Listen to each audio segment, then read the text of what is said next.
नमस्कार, लोकतंत्र देख रहे हैं आप। मैं हूं आपके साथ नेहा दुबे। भारतीय जनता पार्टी के स्थापना दिवस के मौके पर प्रधानमंत्री नरेंद्र मोदी ने कांग्रेस पर जमकर निशाना साधा। उन्होंने कहा कि आज देश में दो तरह की राजनीति चल रही है, एक राष्ट्रभक्ति की और दूसरी परिवार भक्ति की। उन्होंने कार्यक्रम को वर्चुअली संबोधित किया और कार्यकर्ताओं से कहा कि उन्हें अमृत काल को कर्तव्य काल में बदल देना चाहिए।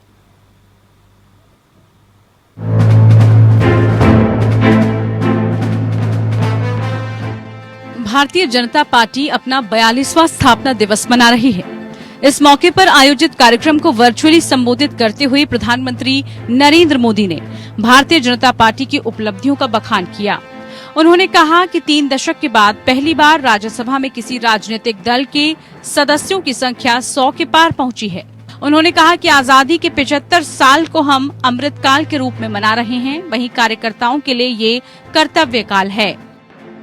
हम देश की आजादी के 75 वर्ष का पर्व मना रहे हैं। एक विचार बीज के रूप में हमारी पार्टी की स्थापना हुई थी, इसलिए ये अमृतकाल भाजपा के हर एक कार्यकर्ता के लिए कर्तव्य काल है। पीएम मोदी ने कार्यकर्ताओं को कहा कि 4 राज्यों में मिली जीत से हमारी जिम्मेदारी काफी बढ़ गई है। पीएम मोदी ने इस मौके पर देश की बढ़ती अर्थव्यवस्था का भी जिक्र किया। उन्होंने बताया कि कुछ वक्त पहले ही देश में $400 बिलियन के उत्पादों का निर्यात किया है और ये कामयाबी कोरोना काल के दौरान मिली है। देश ने $400 बिलियन यानी 30 लाख करोड़ रुपए से भी ज्यादा के उत्पादों के एक्सपोर्ट का टारगेट पूरा किया है। कोरोना के इस समय में इतना बड़ा लक्ष्य हासिल करना भारत के सामर्थ्य को दिखाता है। इस मौके पर प्रधानमंत्री मोदी ने कांग्रेस पर भी निशाना साधा। उन्होंने कहा कि कुछ राजनीतिक दलों ने सिर्फ वोट बैंक की राजनीति की है। भेदभाव और भ्रष्टाचार इसी वोट बैंक की राजनीति के साइड इफेक्ट हैं। इस वक्त देश में 2 तरह की राजनीति है, एक परिवार भक्ति की तो दूसरी राष्ट्रभक्ति की। साथियों, हमारे देश में दशकों तक कुछ राजनीतिक दलों ने सिर्फ वोट बैंक की राजनीति की। कुछ लोगों को ही वायदे करो, ज्यादातर लोगों को तरसा कर रखो। भेदभाव, भ्रष्टाचार, ये सब वोट बैंक की राजनीति का साइड इफेक्ट था। विपक्ष पर परिवारवादी राजनीति करने का आरोप लगाते हुए पीएम मोदी ने कहा कि अब भारत को दुनिया में मानवता की बात करने वाले देश के रूप में देखा जा रहा है। जब पूरी दुनिया 2 ध्रुवों में बंट रही है तो भारत दृढ़ता से मानवता की बात कर सकता है। बीजेपी ने सामाजिक न्याय पखवाड़े के तहत 7 अप्रैल से कई कार्यक्रमों की शुरुआत करने जा रही है। बीजेपी स्थापना दिवस के साथ शुरू होने वाले इन कार्यक्रमों को आगामी चुनाव की तैयारियों के तौर पर देखा जा रहा है। Bureau report, APN news.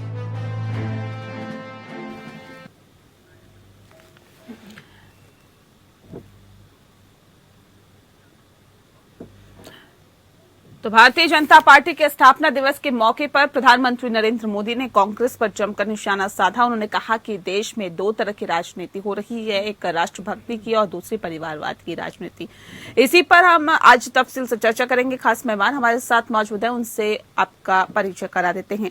Raman Malik ji इस वक्त हमारे साथ है, स्पोक पर्सन है बीजेपी के। डॉक्टर अजय उपाध्याय जी हमारे साथ है, स्पोक पर्सन है कांग्रेस के। राम प्रकाश पांडे जी हमारे साथ है, लीडर है टीएमसी के। और प्रोफेसर लक्ष्मण यादव जी हमारे साथ है, पॉलिटिकल एनालिस्ट। आप सभी का बहुत स्वागत है।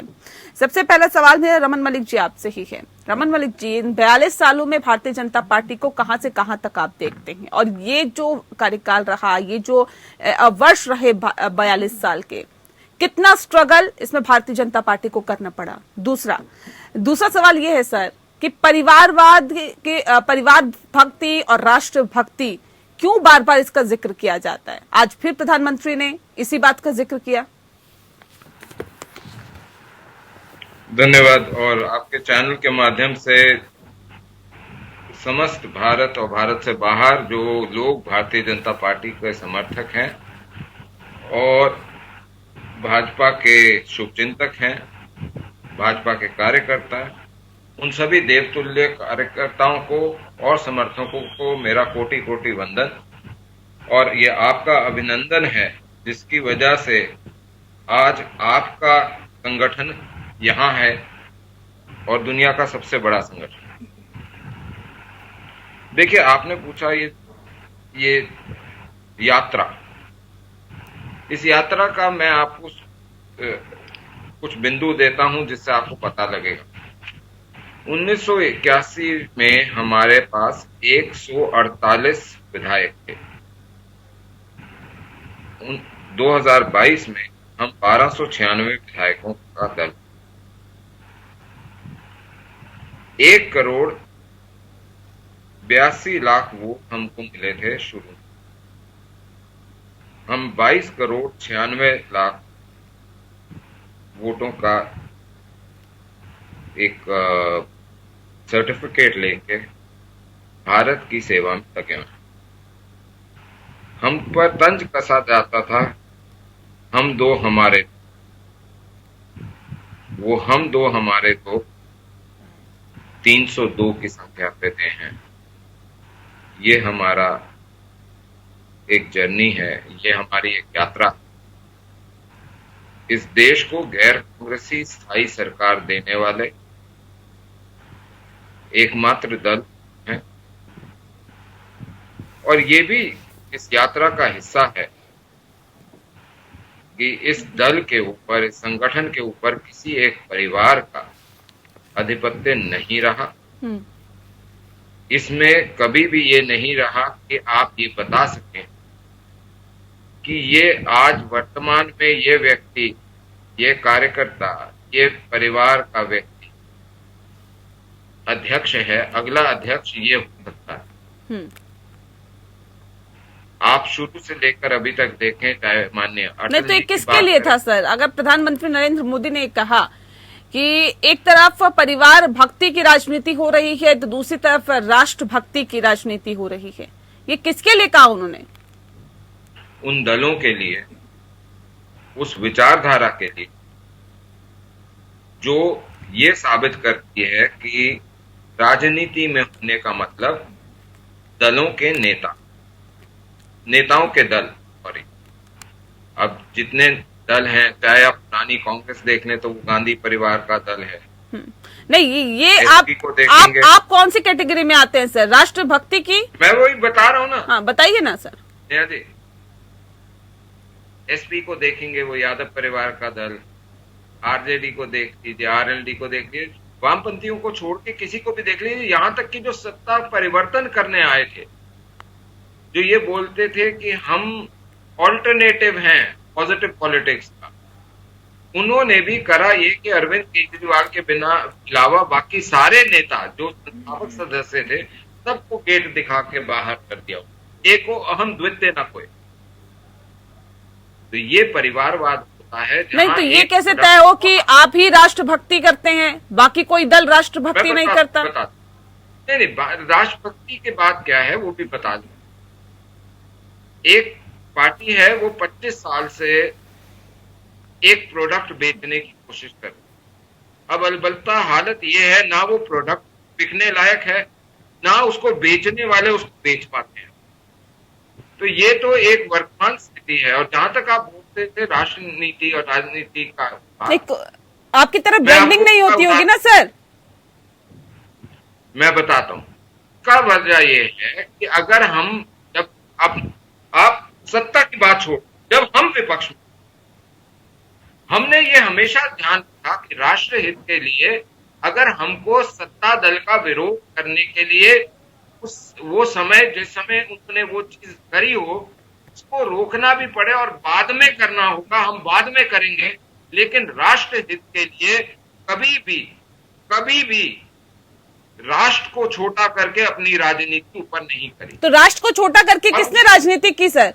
जो पहले सरकारें रही, आप कैसे ये कह सकते हैं? ठीक है अजय उपाध्याय जी, मैं आती हूँ सर आपके पास, एक सेकंड रुक जाइए। अजय उपाध्याय जी, वो क्या कर रहे हैं? ठीक है, तो कांग्रेस के राष्ट्र को छोटा करके अपनी राजनीति चमकाती है क्या अजय जी? ये कैसे आरोप लग रहे हैं? पहले तो मैं मलिक साहब को, रमन जी को बधाई दूंगा। आज स्थापना दिवस है भाजपा का, तो मेरी तरफ से शुभकामना। वो जिए बढ़े फले फूलें। लेकिन एक बात जरूर है, जितनी चर्चाएं उन्होंने की है, चूंकि उन्होंने जो बात रख दी है उसको काउंटर मेरा ड्यूटी बनता है।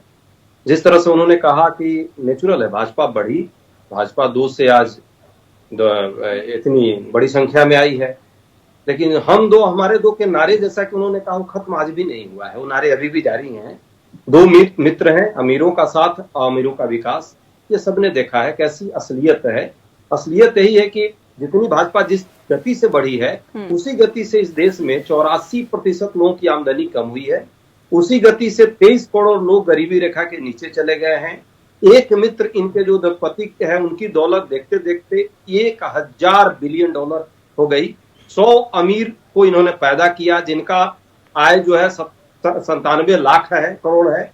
और देश का 80 करोड़ लोग जो है, गरीब जो है, मुफ्त राशन की लाइन में खड़ा कर दिया। ये विकास इन्होंने किया। भाजपा के विकास के साथ देश का विकास भी देखिए कितना जुड़ा हुआ है। जहां तक बात इन्होंने ये बात कही है कि कुछ ये बेचना चाहते हैं कांग्रेस के बारे में, मैं कहता हूं भाई, ये बेचने खरीदने की हमेशा आदत आप छोड़िए, हमेशा भाषा भी छोड़िए। लेन देन, खरीदना बेचना, ये लोकतंत्र में जनता को बेचने और खरीदा नहीं जाता है। आपने न जनता को खरीदा है, जनता को आप कस्टमर और क्लाइंट मत समझिए, जनता को सेवा का भाव लाइए। आप एक अच्छे प्रवक्ता भी हैं और भाजपा से आशा हम नहीं करते, लेकिन आपसे आशा करते हैं।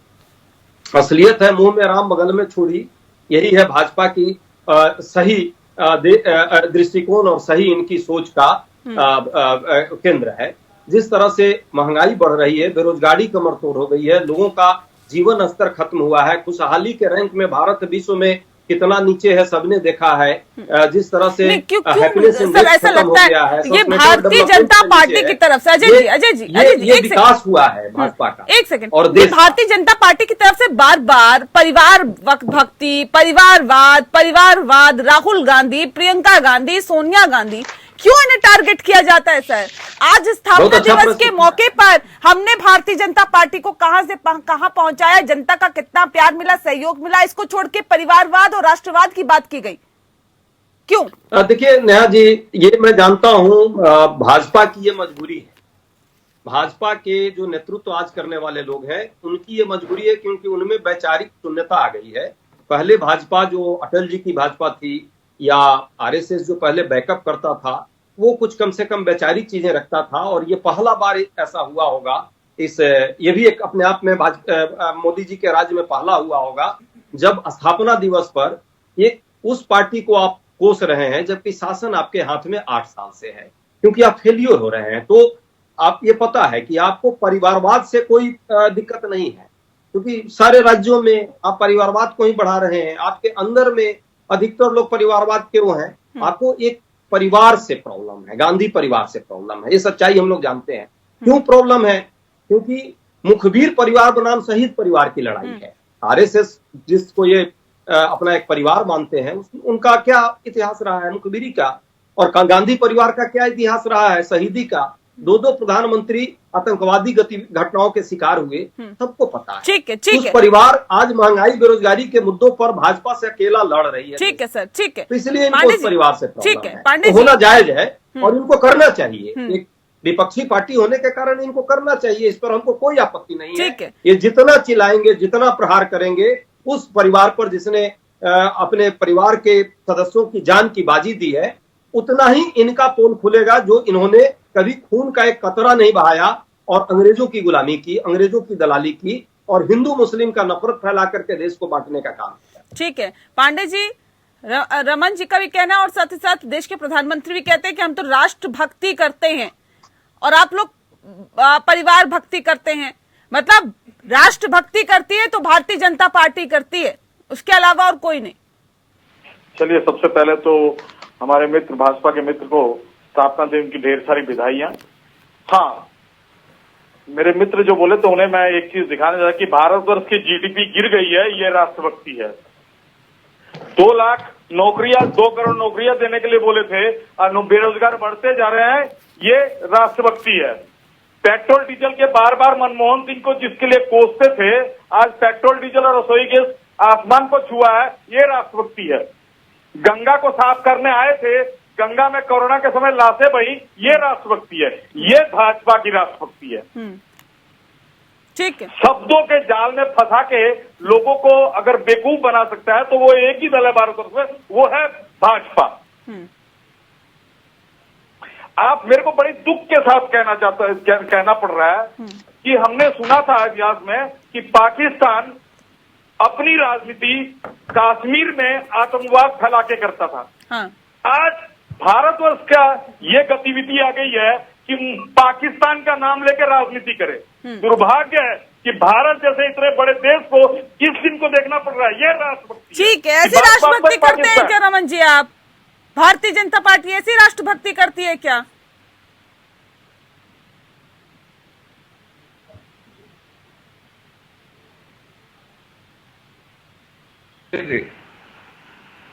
हाँ, तो जो लोग बार बार सेना से और अपने आप तथ्यों को जानते हुए भी सबूत मांगते हैं और कोर्ट से फटकार खाते हैं और माफिया मांगते हैं, उनसे और कोई अपेक्षा नहीं है।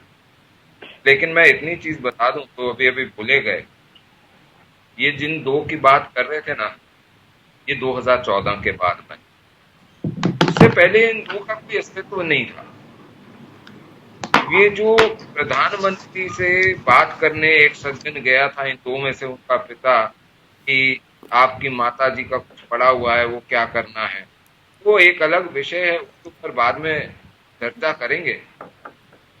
अब आप बोलते हैं, आपकी आदत है कि हम अच्छा राज करते हैं और हमारी आदत है कि हम सेवा कर पाए, सच्चे मन से सेवा कर पाए। ये फर्क। पांडे जी कह रहे हैं ये सच्चे मन की कैसे सेवा है सर? रोज पेट्रोल के दाम बढ़ रहे हैं, महंगाई आसमान छू रही है, बेरोजगारी अपने चरम पर है, अर्थव्यवस्था आप पटरी पर ला नहीं पा रहे हैं। सर ये कैसी देशभक्ति है सर? राष्ट्रभक्ति कैसी है? यही तो पूछ रहे हैं सर पांडे जी।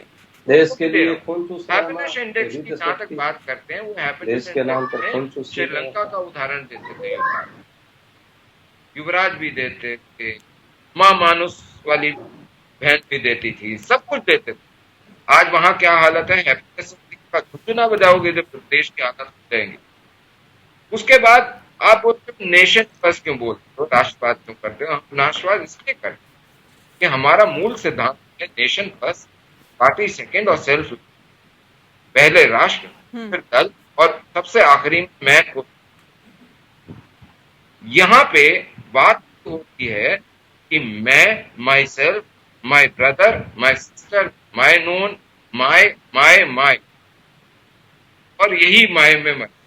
सर पहले नेशन आए, वही तो सवाल पूछ रहे हैं और लोग कि अगर नेशन फर्स्ट है। मैं आपको बता दूं, जहां तक वो नेहरू परिवार, तो लोगों की सुनिए ना सर, सुनिए ना, मेरे को जवाब देने दीजिए। पॉइंट मैंने सारे फतेह जी के रखे, तो उसमें मेरे को याद दिलाना पड़ेगा जब नेताजी ने ये बोला था कि आपको अगर आजादी देनी है, आप भीख मांगने की जरूरत नहीं, अंग्रेजों के घुटनों उनके गुलाम बन के चलने के आपको अपना अधिकार लेना पड़ेगा। और 13 साल, जो लास्ट 13 साल थे, उसमें से कितना समय चेकोस्लोवाकिया में रहे नेहरू, वो एक अलग विषय। आप करना चाहें कर सकते हैं, मैं किसी टाइम उपाध्याय जी से बात कर सकता हूँ।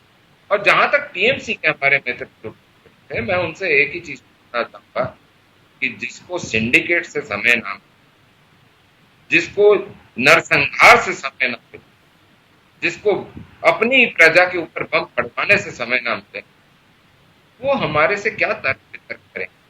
उनको तो अपने गिरेबान में ये सोचना चाहिए कि आज जो आप अत्याचार करते हैं, ना मुगलों ने ऐसा करा और ना ही जाति और अंग्रेज ने ऐसा करा होगा जैसा आप कर रहे हैं। अब बात बार बार आप जो राष्ट्रभक्ति करते हैं ना, मैं एक चीज बता दूं, अपने राष्ट्रभक्ति के लिए आपने सिर्फ ये कहा कि देश में सब बेकार हो गया, देश में पैसा ये मतलब इन्फ्लेशन बढ़ गई। अरे जंग जो है, इनकी नेता बोलते जंग मोदी जी ने कराई, तो इससे बड़ा भारत के क्या बात हो सकती है कि भारत का प्रधानमंत्री विश्व में जंग करा सकता है और उसकी हिम्मत है। ये जो मानसिकता है ना, ये देश के लिए दीमक है। ठीक है हमारे भारत का प्रतिबिंब ये बनता है कि भारत के लोग सारे ये सर, बोलते हैं, यहाँ की जनता तो ये उम्मीद कर रही है ना सर, बेरोजगारी खत्म 15 हो। दिन में सर, विश्व में क्या किया जा सकता है वो एक अलग चीज है। भारत आए सर, क्या करेंगे वो एक अलग चीज है ना। यहाँ पे जो जनता है वो क्या उम्मीद कर रही है सर? बेरोजगारी खत्म हो, लोगों को रोजगार मिले, यहाँ पे काम धंधे चले, महंगाई खत्म हो।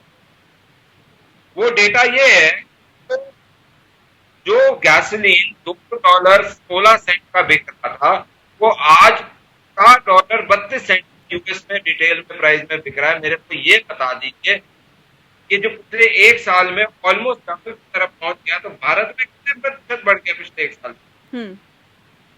पूरे विश्व के प्रधानमंत्री अगर ये कहते हैं कि बहुत विकास हुआ, टैक्सेस अच्छा मिल रहा है, जीडीपी अच्छी जा रही है, तो सर फिर पेट्रोल और डीजल के रेट क्यों बढ़ रहे हैं? इस पे भी मैं आऊंगी। एक सेकंड, यादव जी से मैं एक सवाल कर लेती हूँ। यादव जी, क्या लगता है आपको ये 42 सालों का भारतीय जनता पार्टी का सफर कैसा रहा? और आज स्थापना दिवस के मौके पर जब राष्ट्रभक्ति और परिवार भक्ति की बात प्रधानमंत्री के जरिए की जाती है, तो ये क्या संदेश देने की कोशिश की जाती है? क्योंकि किसी भी राजनीतिक दल को ये पूरी आजादी है कि वो अपना स्थापना वर्ष खूब धूमधाम से मनाए, और खास कर तब जब वो प्रचंड बहुमत से सत्ता में हो, तो ये तो उनका हक है। लेकिन ऐसे मौकों पर आप अपनी जब बात कहते हैं तो उसमें एक आत्मविश्वास होता है और दूसरा एक होता है अति आत्मविश्वास। और जब आप इस तरह की बात कहते हैं और निशाना आप दूसरे पर साध रहे हैं, तो मेरी पहली टिप्पणी ये है कि कहीं आप बहुत डरे तो नहीं है कि अपनी पार्टी का स्थापना वर्ष मनाते हुए भी आपको दूसरे पार्टियों की याद आ रही है, आपको दूसरे पार्टी का परिवारवाद, और आप तो उससे बहुत आगे निकल गए हैं ना। आप तो बिल्कुल, आपकी पार्टी में कहीं परिवारवाद है ही नहीं। आपने किसी भी पिता पुत्र की संतान को दोबारा राजनीति में मौका ही नहीं दिया है। आपको तो ये गिनवाना चाहिए। पहली बात मेरी ये है कि आपके मन में कहीं डर क्यों है? आप किसी और से अपनी तुलना क्यों कर रहे हैं विश्व की सबसे बड़ी पार्टी? दूसरी बात, मेरा एक सवाल है, मैं किसी साहित्य का विद्यार्थी और दिल्ली विश्वविद्यालय के एक कॉलेज में साहित्य पढ़ाता हूँ, तो मेरा एक सवाल है कि राष्ट्र कहते किसे हैं? क्या ये जो भावुक भाषणों में बार बार ये कहा जाता है कि हम राष्ट्रवादी हैं, तो इसका क्या दूसरा अर्थ ये नहीं लगता कि कोई दूसरा राष्ट्रवादी नहीं है? क्या इसका अर्थ ये नहीं होता कि फिर राष्ट्र कौन है? एक बहुत मौजूद सी कविता गोपाल दास नीरज ने लिखी कि तन भूख मन को गुनहगार बना देती है, बाघ की बाघ को बीमार बना देती है, भूखे पेटों को राष्ट्रभक्ति सिखाने वालों भूख इंसान को गद्दार बना देती है। ये मैंने नहीं लिखी। आप आज अगर वो कविता लिख दे तो उनके ऊपर तो एनएफए लग जाएगा, यूएपीए लग जाएगा। वो तमाम लोग जो जेल में हैं उनमें से कितने पर राष्ट्रभक्त बने थे? मैं उमर खालिद का नाम लेता हूँ। उमर खालिद पर आज तक 4 चीज पाई। ठीक है रमन जी, जिस बात का जिक्र अभी यादव जी कर रहे थे ब्रेक पे जाने से पहले, वो कह रहे हैं क्या डर लग रहा है क्या भारतीय जनता पार्टी को? स्थापना दिवस का मौका इतना शानदार मौका है, 42 साल पूरे हो गए, प्रचंड बहुमत के साथ आप सत्ता पर काबिज है, फिर भी दूसरों को नीचे गिराना, दूसरों पर तंज कसना, दूसरों पर निशाना साधना नहीं भूलते। दूसरी बात, उन्होंने कहा कि राष्ट्र किसे कहते हैं और राष्ट्रभक्ति किसे कहते हैं, ये भी बता दीजिए सर। क्या वाकई अति आत्मविश्वास से लबरेज है भारतीय जनता पार्टी, इसलिए इस तरह की बातें की जा रही है क्या?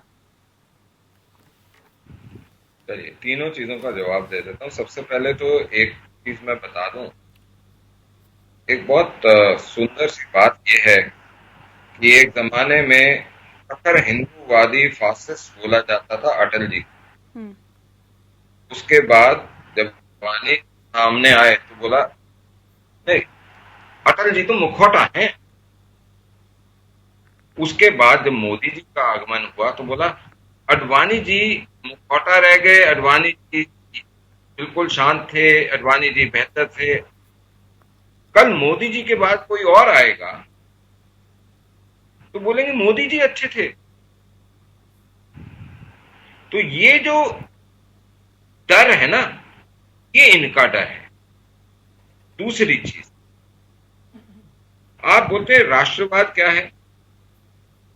भारत माता में से अगर माता निकाल दो तो भारत सिर्फ एक खंड मात्र है। ये बोला था दीनदयाल जी उपाध्याय ने, ये सोच राष्ट्रवाद है।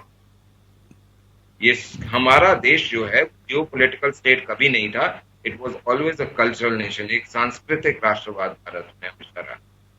जहां तक प्रोफेसर साहब की बात, मैं आवेदन करता हूं प्रोफेसर साहब से, अरे छोड़िए, ये सारा कुछ छोड़ दीजिए। आप तो अभी इस चैनल पे डिक्लेयर करिए कि उमर खालिद जैसे आतंकी को आप भारत रत्न दे दें।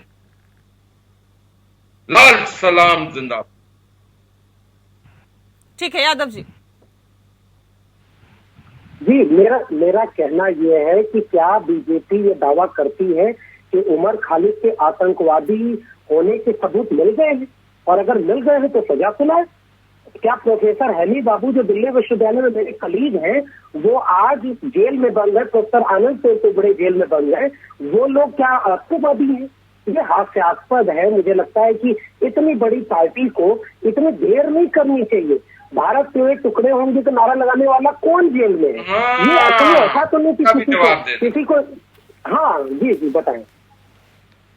ऐसा है साहब, ये जो आप बोल रहे हैं ना कि सजा दे दीजिए भारतीय, ये आपकी मानसिकता दिखाती है कि ये एक वामपंथी मानसिकता है ना, वो ये अपने कॉमरेड को भी काटते हुए कभी शर्म नहीं करते। और हम ये कहते हैं चाहे हमारा दुश्मन हो, लेकिन देश के संविधान में न्याय व्यवस्था के अंदर जो सेट प्रेसिडेंट्स हैं, सेट लॉज हैं, उनके अधीन चलते हुए कोर्ट को स्वतंत्र रूप से निष्पक्ष होकर अपना निर्णय देना चाहिए। सरकार का काम वहां खत्म हो जाता है जहां चार्जशीट चलती है, और चार्जशीट के बाद एक सर जो सोच आपकी सोच से ना मिले वो वामपंथी हो जाती है। अजय उपाध्याय जी, भाई अभी तो सबूत दे दिया उन्होंने, और क्या सबूत देंगे? कैसे देखते हैं इसे? देखिए, रमन जी की बात, रमन जी तो विद्वान आदमी है, लेकिन जो खाका इनको बचपन से मिला होगा, रमन जी भी मुझे लगता है हाफ पैंट जरूर पहन करके शाखा में गए होंगे, तो शाखा का यही खाका है। वो हमेशा इसी तरह बात करती है, हिंदू मुस्लिम पहले लड़वाओ, राष्ट्र का मतलब है बस हिंदू ही राष्ट्र है, वही राष्ट्र है, बाकी जो इस देश में रहने वाले लोग हैं वो आदमी नहीं है, मानवीय नहीं है। महात्मा गांधी को पीछे में गाली दो, सामने चश्मा लगा दो, और जहां प्रचार करना हो और जरूरत पड़े तो माला भी पहना दो। गांधी को के धर्म को, धर्म हिंदू दर्शन, जो जिस दर्शन की उन्होंने अवधारणा दी, उस दर्शन की कोई जरूरत नहीं। सिर्फ उनसे जो मिल सकता है सत्ता की सियासत में लाभ, उस लाभ को लो। ये तो दोहरा चरित्र जीने की आदत भाजपा के बीच विचारधारा को है। रमन जी की बात नहीं करूंगा, हो सकते हैं व्यक्तिगत तौर पे अच्छे व्यक्ति हैं, मैं जानता भी हूं उनको अच्छे से, लेकिन ये सच्चाई है, वैचारिक आधार पर ही हो रहा है और पूरा देश देख रहा है। छोड़िए इस अभी थोड़ी देर के लिए इन चीजों को।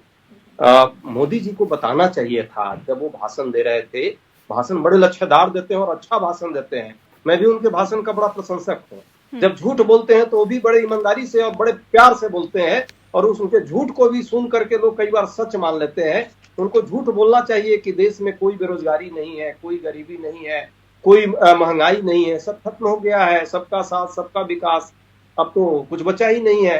अब कांग्रेस को जो 70 साल में नहीं की या 70 साल में क्यों नहीं की, उस पे ही इस देश में चर्चा होनी चाहिए। क्यों आप लोगों को ऐसा लगता है हिंदू मुस्लिम करती है Bharatiya Janata party? Sir Bharatiya Janata party तो सबके साथ सबके विकास की बात करती है, क्यों आप लोगों को ऐसा लगता है हिंदू मुस्लिम करके लड़वाने का काम करती है? आप देखिए ना कितना सबका साथ और सबका विकास किया।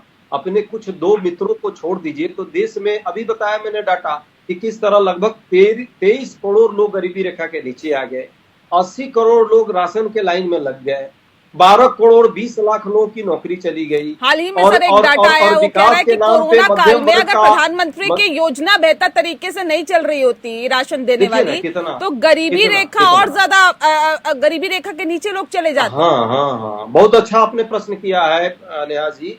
प्रधानमंत्री जी ने इतना अच्छा काम किया है कि जो श्रीलंका की जो भी क्राइसिस हो रही है, वो जीडीपी का वो 95% कर्ज में डूबा हुआ है, और भारत जानती है कितना है?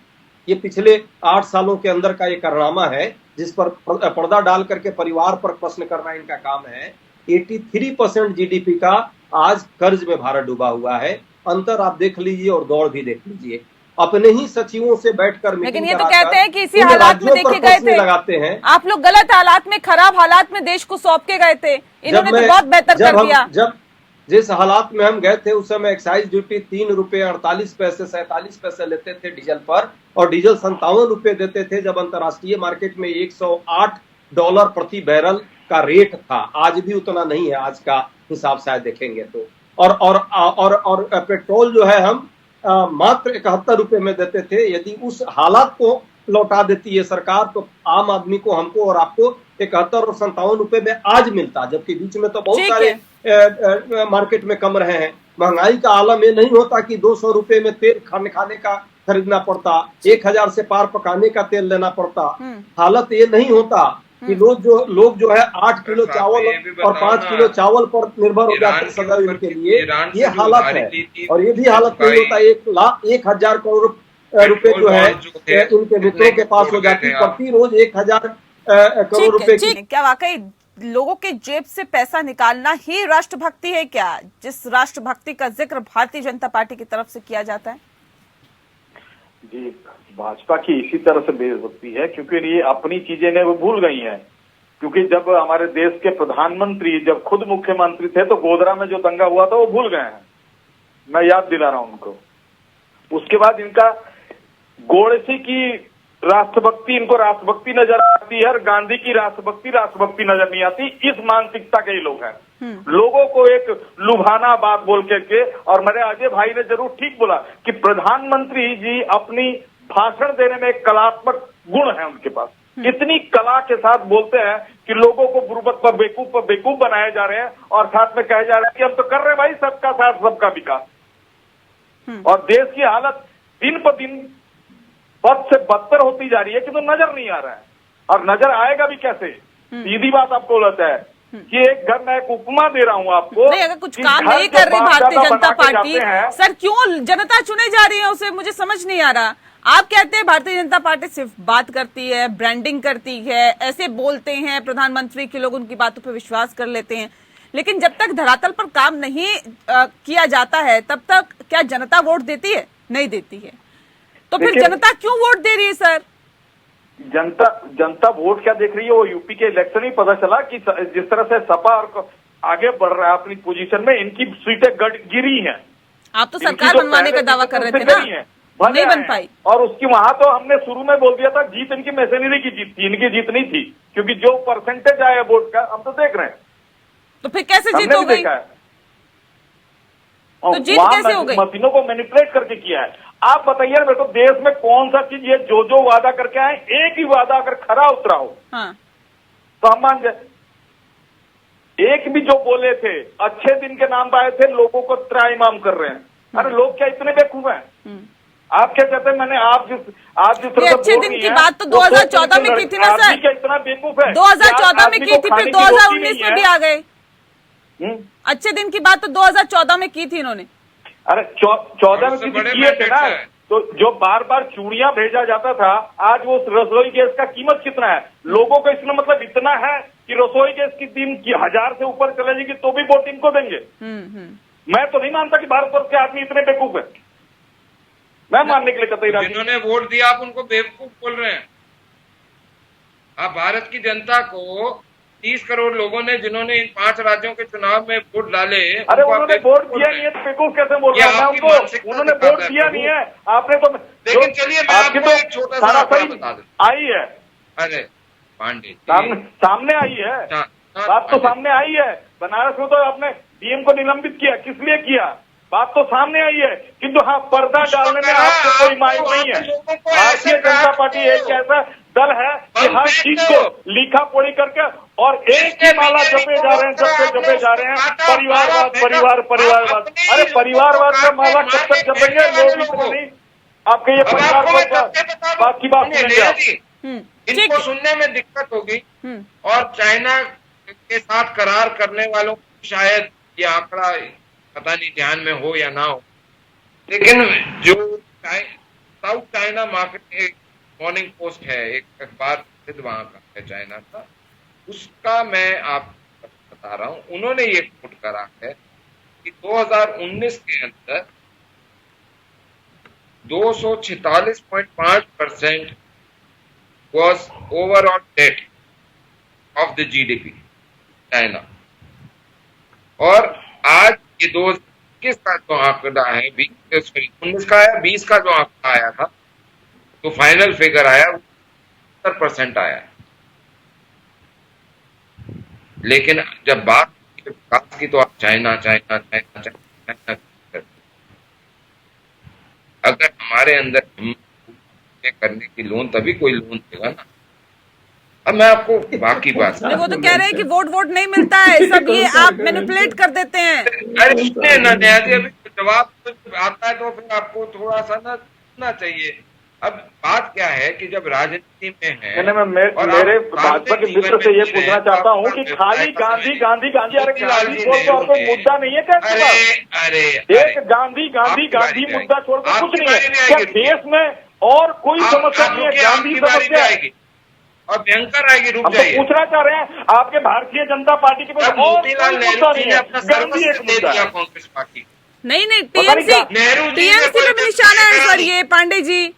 अरे और ममता बनर्जी के बाद कौन सत्ता संभालता हुआ दिखाई दे रहा है? अभिषेक बनर्जी, तो आप पे भी तो निशाना है ये सीधा सीधा। मोतीलाल नेहरू जी ने सर्वस्व दे दिया। समय के साथ सब कुछ हो जाता है। भाजपा भी कौन सी एक बार में आई थी, समय के साथ सब हो और जाएगा। ये और कौन सत्ता को संभालेगा कैसे जुड़ गई? वो समय और बताएगा। किसी ने व्यवसाय करा नहीं। इनकी कैसे जुड़ी? इनको जो डर सता रहा है इसीलिए ये उल्टा सोचने पुल्टा वाला वो विषय बच्चे जा रहे हैं, अब आप क्योंकि बताइए, सत्ता पांडे जी। संभालने वाला आगे आ रहा है। ये तो अभिषेक बाबू कटमनी लेकर भजन करते हैं और तो ये- सिंडिकेट चलाते हैं। वही अभी पैतरा रखने लग गए। एक तरफ तो गांधी गांधी करेंगे, ऊपर से राष्ट्रभक्ति। अरे केवल यही राष्ट्रभक्ति करें भारत में? अरे आप भाजपा सर, राष्ट्रभक्ति की बात कर रहे थे अभिषेक जी, आप तो उनको भी ये बता दीजिए केवल भाजपा ही राष्ट्रभक्त है, बाकी राष्ट्रभक्त नहीं है कोई? या फिर ये बोल दीजिए, ये इनसे पूछ लीजिए कि केवल भाजपा ही हिंदू है, बाकी और कोई राजनीतिक दल हिंदू नहीं है। ये बोलना क्या चाहते हैं? इनका अर्थ क्या है? जब आपके पास जवाब नहीं होता तो आप ऐसे सुन बेहतर लेते हैं, चाहते एक हैं। एक करके ये बोलिए, एक एक करके कांग्रेस में पांडे जो जी सुन हिंदू लेते है, हैं पहले। वो हिंदू नहीं है। मैं इनसे पूछ के ये पूछना चाहता हूँ, ये जो अपने को ही भाजपा वाले ही हिंदू है, बाकी कोई हिंदू ही नहीं है, ये कौन सा तरीका है इनका? लोगों को भरमा के ये चीजें लोगों के जहन में है रमन जी, कि आप बार बार हिंदुओं की, मुस्लिम की ये बातें की जाती है कि हिंदू हिंदू हिंदू। तो सर पहले की जो सरकारें थी क्या वो हिंदुओं की हितैषी नहीं थी क्या? एक सेकंड सुन लेते हैं या फिर अब आप आए करके जो कॉपरेटिव के हाथ में देश को बेच रहे हैं, लोगों को हिंदू मुस्लिम दिखा के भरमाए जा रहे हैं। ममता बेगम के ये जो सुनने तो फिर धंधा कैसे करेंगे? मैं ये बोलता हूँ है कि आज इस के अंदर आपने ये सुन इस प्रदेश के मुख्यमंत्री ने मंदिरों में बैठने वाले पुजारियों को तनख्वाहें देनी शुरू कर दी। लेकिन आपने ये जरूर सुना कि मस्जिदों में तनख्वाहें डालेंगे। ये सेकुलर देश कैसा हो गया? सेकुलर देश वो देश के लिए धर्म मतलब नहीं, देश के लिए सारे बराबर हैं। सेकुलरिज्म का मतलब यही है। आप हज हाउस बनाने के आप उन्हें सबब का काम है और मंदिर तोड़ने में गर्व करें, ये कौन सा राष्ट्रवाद है? तो सर मस्जिदों में अजान हो रही है, उसके सामने लाउड स्पीकर लगवा दीजिए। आप तो निशुल्क देने की बात करते हैं। महाराष्ट्र में आपके नेता मनोज कंबोज कहते हैं कि हम तो निशुल्क दे देंगे, हनुमान चालीसा बजेगी सर। बदल लीजिए, ये राष्ट्रभक्ति है क्या? ये राष्ट्रपति है, इलाकों का नाम बदल दीजिए। भले उस इलाके के बेरोजगार लड़कों को रोजगार ना मिले, किंतु नाम बदल दिया, राष्ट्रभक्ति है। उसमें क्या दिक्कत है? जब ये बोलते हैं क्या दिक्कत है? मैंने दिक्कत नहीं, कोई भी उस इलाके के आदमियों को नौकरी ना मिले, आप मुगल नाम बदल देश।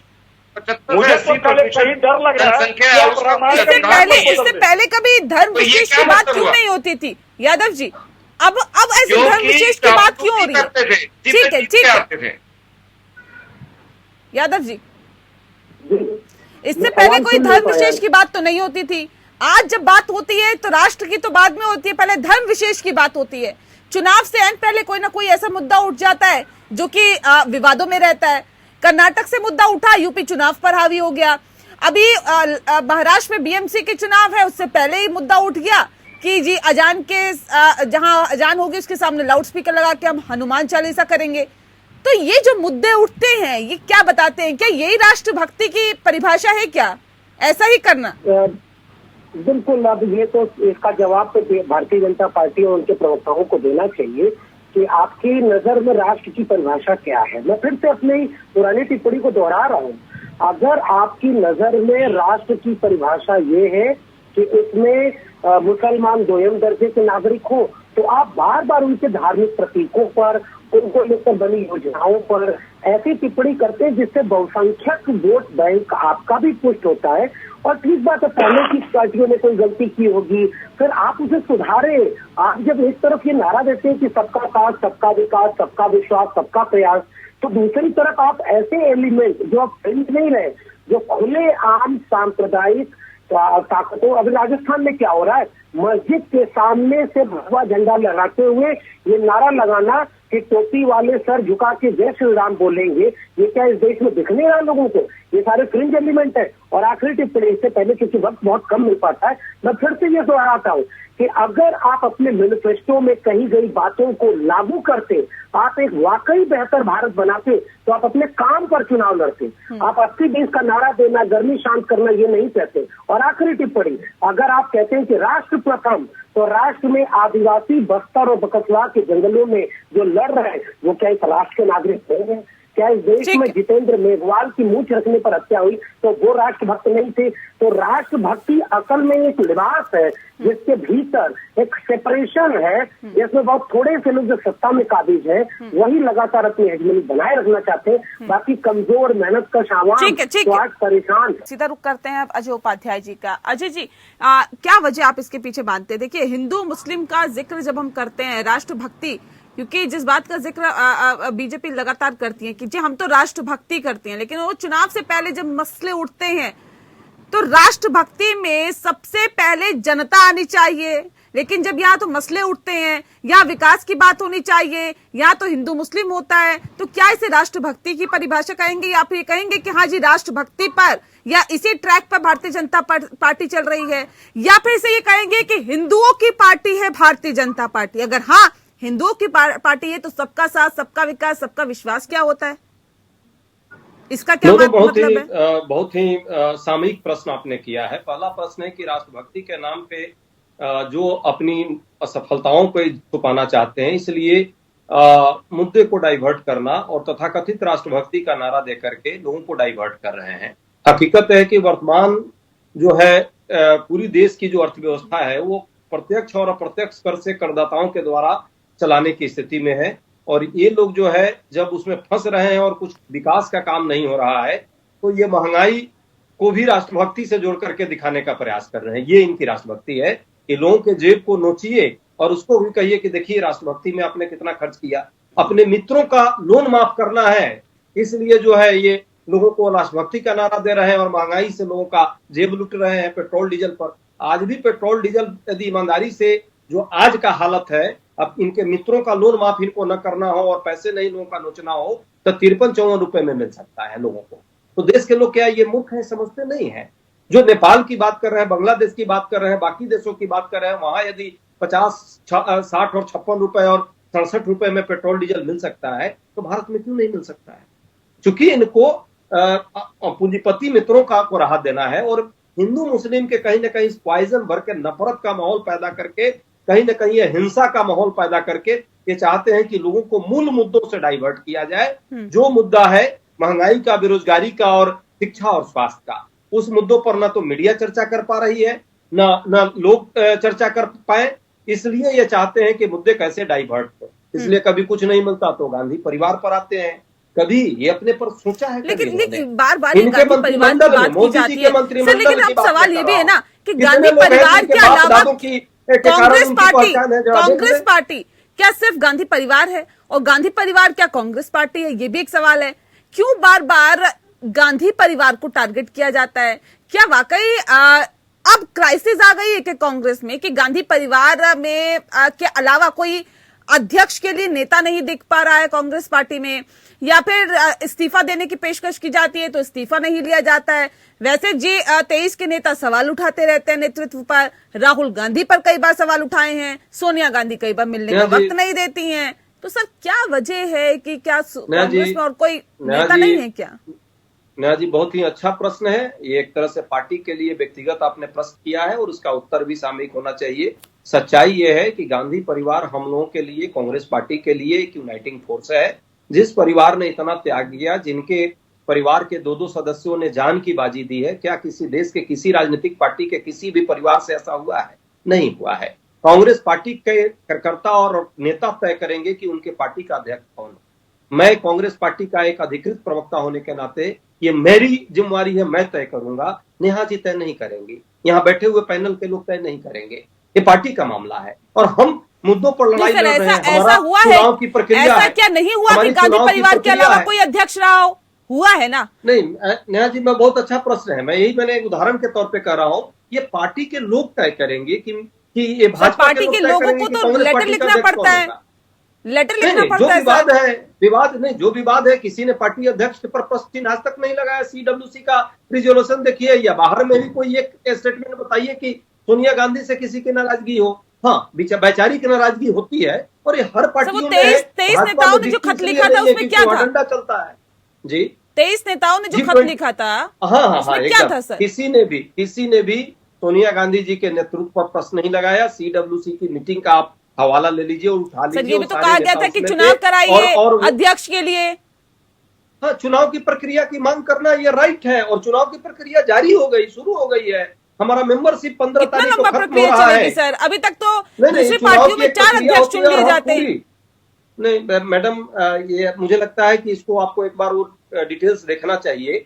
मात्र इस देश में, आज भी मैं कह रहा हूं, एकमात्र पार्टी है जो पूरी प्रक्रिया के तहत मेंबरशिप कराती है, BRO DRO नियुक्त करती है, मेंबर PCCC लेकर के और AICC तक करती है, और उसके बाद अध्यक्ष का चुनाव होता है, अब आम सभा होती है और उसके बाद तब CWC की चुनाव होती है। ये एक प्रक्रिया हम लोग ईमानदारी से फॉलो करते हैं। बताइए कब भाजपा में चुनाव का प्रक्रिया चला है और किसी ने देखा है कि JP नड्डा साहब, उससे पहले अमित शाह जी, उससे पहले राजनाथ सिंह जी, इनका कोई चुनाव हुआ हो कहीं?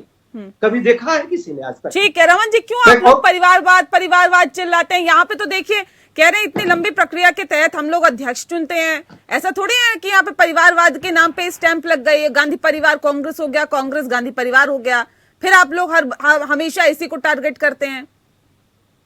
इनके यहाँ चुनाव हुआ है, कब हुआ है जरा बताएंगे तो अच्छा लगेगा। हमारे यहाँ हमेशा चुनाव होता है। कब हुआ, चुनाव की एक प्रक्रिया है और बस परिवार में सर्वसम्मति से इतना ही अंतर है। कैसे करनी है, कौन होगा, वो हम देखते हैं। लेकिन क्या प्रक्रिया होती है तो बता दीजिए। बात आ गई ना कि वो तय करेंगे, वही हम तय करते हैं। मंडल स्तर से हम पर प्रश्न क्यों होता है? मंडल स्तर पे अपने एक विचार विमर्श होता है, उसके बाद उससे ऊपर जिला स्तर पे होता है, स्टेट यूनिट्स में होता है, और उसके बाद अपनी राय जो प्रभारी हैं। लेकिन कांग्रेस तो सर ये कहती है कि RSS जिसके नाम पर या मोदी जिसके नाम पे मोहर लगा देते हैं वही अध्यक्ष बन जाते हैं। ऐसा है क्या? कहने वाले तो ये भी कहते थे कि गरीबी हटाएंगे 1970 में, जब तक गए तब तक हटा नहीं पाए। और जहां तक अध्यक्षता की बात है तो आप ये बता दीजिए कि जब से राम केसरी जी गए, जैसे उनको भेजा गया वो अलग विषय, लेकिन केसरी जी के बाद से लेकर आज तक कांग्रेस में ये क्यों हुआ कि सोनिया जी, कभी राहुल जी की मम्मी, कभी सोनिया जी का बेटा, कभी रॉबर्ट जी की सास, सिर्फ यही लोग हैं। आप परिवारवाद पे निशाना साधते हैं, क्या आपने गांधी परिवार के अलावा कांग्रेस का कोई अध्यक्ष नहीं देखा है क्या? मैंने तो देखा था कि बाथरूम में बंद, बचपन में देखा था बाथरूम में कैसे बंद हुआ के अध्यक्ष पड़े हुए थे, सीताराम केसरी जी। अब उस चीज को भी अगर मैं छोड़ दूं तो मैं बात करूं कि जी ये कमलनाथ जी के वर्णन था कि हम मुसलमानों की पार्टी हैं, जो आप हिंदुओं की पार्टी की बात कर रहे थे। यादव साहब ने एक बात कही, बहुत सही चल रहा है, बहुत सही, चलाते हाल सलाम की बात कर रहे हैं, ये पहले बताएं, रेड कॉरिडोर एस्टैब्लिश कब से हुआ और रेड कॉरिडोर बना क्यों? डिस्पैरिटी का जो लड़ी वो क्यों लड़ी गई?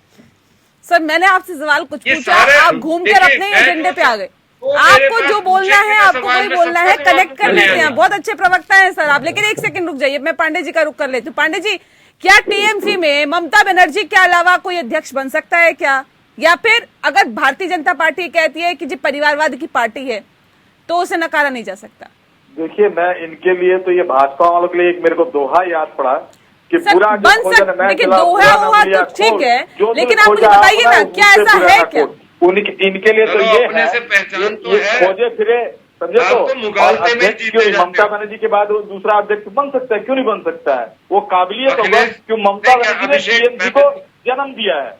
आज ये बोल रहे हैं कि मेरे अजय भाई ने बोल रहे हैं तो भी नहीं कि जिस कांग्रेस में से गांधी परिवार को क्यों उसके दल के आदमी पूजनीय नहीं मानेंगे? अच्छा, तो जहां ममता जी तीन क्यों तीन छोड़ आदमी के ने गई अपनी थी? बलिदानी दी, कांग्रेस को ममता जी क्यों छोड़ के प्राण गई? दिया, और उस प्राण का अगर उसके दल के, उस कांग्रेस दल के कर्मी सम्मान नहीं देंगे तो वो फिर वो दल के कर्मी कैसे हैं? वो चलिए, वो पांडे जी, अगर कांग्रेस को कांग्रेस छोड़ भाई के लोग अगर ममता गांधी दीदी को परिवार का मारेंगे। सम्मान करते हैं तो मैं गर्व होकर बोल रहा हूँ तू कि कम से इधर कम उधर अपने- की ना बात कर, चलिए ये सर, बस वक्त की सम्मान कमी है। बहुत शुक्रिया सर आप सभी मेहमानों का हमारे साथ इस खास चर्चा में शामिल होने के लिए। तो जाहिर तौर पर एक बार फिर से परिवारवाद और राष्ट्रवाद की राजनीति हावी होती हुई दिखाई दे रही है, क्योंकि आज 42वां स्थापना दिवस था, जहां पर प्रधानमंत्री ने कहा कि एक तरफ परिवारवाद, परिवार भक्ति की राजनीति हो रही है तो दूसरी तरफ राष्ट्र भक्ति की राजनीति हो रही है। तो सीधे सीधे कहीं ना कहीं विपक्षी पार्टियों को निशाने पर लिया और साफ तौर पर कांग्रेस पर यहां पर निशाना साधते हुए प्रधानमंत्री दिखाई दिए। इसी के साथ लोकतंत्र में इतना ही। नमस्कार।